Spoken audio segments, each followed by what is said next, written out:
कि 40 दिन के अंदर प्रमाणित करो कि तुम नकली हिंदू नहीं हो, सच असली हिंदू हो। लेकिन 11 दिन लगातार हम वहाँ बैठे रहे और हमने इस बारे में कोई प्रयास ही नहीं किया। बहुत से लोगों ने तो बड़े बड़े कदम उठा लिए। धर्म नगरी काशी से आज ज्योतिष पीठ के शंकराचार्य स्वामी अविमुक्तेश्वरानंद सरस्वती ने सत्ता के गलियारों तक पहुंचने वाली एक ऐसी हुंकार भरी है जिसने हिंदुत्व की नई बहस छेड़ दी।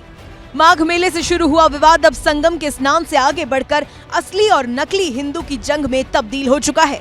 प्रयागराज विवाद की आग अब सत्ता को झुलसाने वाले 40 दिनों के उस कड़े अल्टीमेटम में बदल गई है, जिसमें शंकराचार्य ने सीधे तौर पर चुनौती दी है कि सिद्ध करो कि तुम असली हिंदू हो या नकली हिंदू।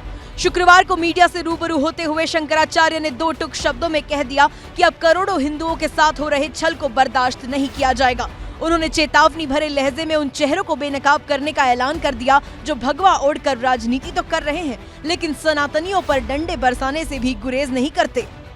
फिर हमने देखा कि गाय को संबोधन क्या कर रहे हैं तो पता चला पशु बता रहे हैं। इसलिए हमने इनसे मांग की है कि 40 दिन के अंदर प्रमाणित करो कि तुम नकली हिंदू नहीं हो, सच असली हिंदू हो। और उसके लिए गौ माता को राज्य माता घोषित करके दिखाओ और जो ये निर्यात गौ मांस का तुम कर रहे हो उसको बंद करके दिखाओ। अगर ये कर देते हैं तो इनको माला पहना करके हम लोग अभिनंदन करेंगे। शंकराचार्य ने बिना नाम लिए मुख्यमंत्री और सत्ताधारी दल पर निशाना साधते हुए कहा कि हिंदुओं के साथ छल करने वाला कोई और नहीं बल्कि खुद को साधु, संत, योगी और भगवाधारी सिद्ध करने वाले लोग और उनकी पार्टी है।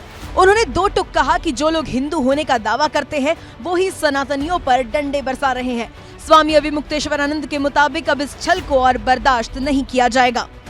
ये जो अपराध हुआ था इसकी धार को कम करने के लिए प्रयास तो कर सकते हैं, लेकिन 11 दिन लगातार हम वहाँ बैठे रहे और हमने इस बारे में कोई प्रयास ही नहीं किया। तो इसीलिए फिर हमको वहाँ से हट जाना पड़ा और हमने अगली तारीख अगले माघ मेले की लगा दी है। अगले माघ मेले में हम फिर जब प्रयाग पहुँचेंगे तो फिर से वो प्रकरण शुरू हो जाएगा और मौनी अमावस्या को पूरे मर्यादा के साथ अपनी मर्यादाओं का बिना परित्याग किए हम फिर से स्नान के लिए निकलेंगे।